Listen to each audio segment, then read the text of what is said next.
আজ আমরা শিখব কিভাবে বাড়িতে নিরাপদে থাকতে হয়। আরে এটা কি? বিদ্যুতের জিনিস নিয়ে কখনো খেলবে না। না না, সকেট ছুঁয়ো না। বিদ্যুতের কাজ বড়রা করবে, বুঝেছো? জি মা। ভেজা হাতে কখনোই সুইচ ধরবে না, এতে বড় দুর্ঘটনা হতে পারে।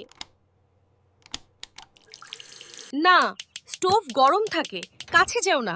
ও ঠিক আছে।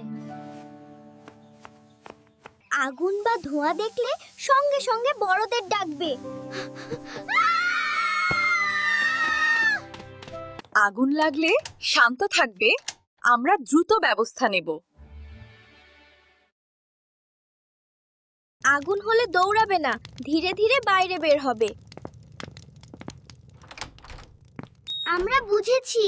মনে রাখো, বিদ্যুতের জিনিসে হাত দেবে না আর আগুনের কাছে কখনোই যাবে না। নিরাপত্তা সবার আগে। ভালো থেকো, নিরাপদ থেকো।